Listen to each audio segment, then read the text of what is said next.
கடகராசி நேயர்கள் வெற்றியான ஆண்டுதான் என்பதில் சந்தேகத்திற்கு இடமில்லை.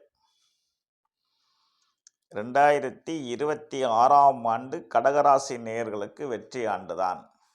என்னுடைய மனமார்ந்த வாழ்த்துக்கள். காரணம் ஒரு குட் நியூஸ். அஷ்டமச்சனி என்ற ஒரு காலகட்டத்திலிருந்து விலக இருக்கிறார்கள்.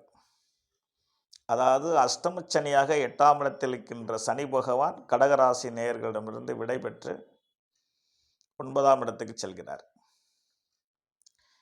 எனக்கு தெரிஞ்சு அஷ்டமச்சனியை சந்தித்த கடகராசி நேயர்களை கடந்த 2.5 ஆண்டுகள் சந்தித்ததில் 90% பேர் கடுமையான கஷ்டங்களை அடைந்திருக்கிறார்கள் என்பது கண்கூடு.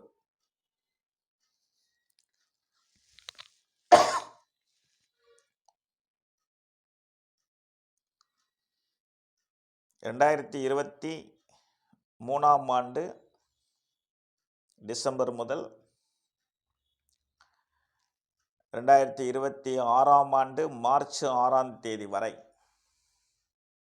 அஷ்டமச்சனி என்ற பிடியில் இருந்த கடகராசி நேயர்கள் விடுதலை அடைகின்றார்கள். அதிக நபர்கள் அதிக சங்கடங்களை சந்தித்ததை நான் கண்கூடாக கண்டிருக்கிறேன். இப்போ சமீபத்து காலத்தில் கூட பள்ளி பருவத்தில் மூலாண்டு பரீட்சை எழுதக்கூடிய மாணவர்கள்,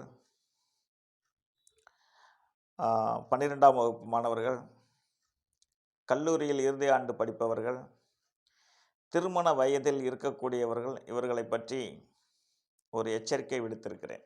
கவனமாக இருங்கள், பத்திரமாக இருங்கள், பாதுகாப்பாக இருங்கள் என்று, நன்றாக படியுங்கள் என்று. திருமணம் செய்யாதவர்கள் செய்ய வேணாம் என்றே கூறியிருக்கிறேன்.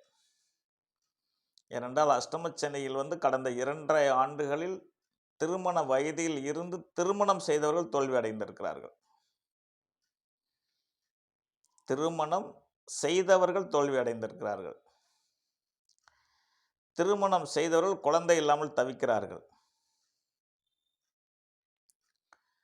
திருமணத்தை தேடிக்கொண்டே இருக்கிறார்கள். செய்து பிரச்சனை சந்தித்தவர்களும் உண்டு, செய்து குழந்தை இல்லாதவர்கள் என்பது உண்டு, தேடிக்கொண்டே இருக்கிறேன் என்று சொல்லக்கூடியவர்களும் உண்டு.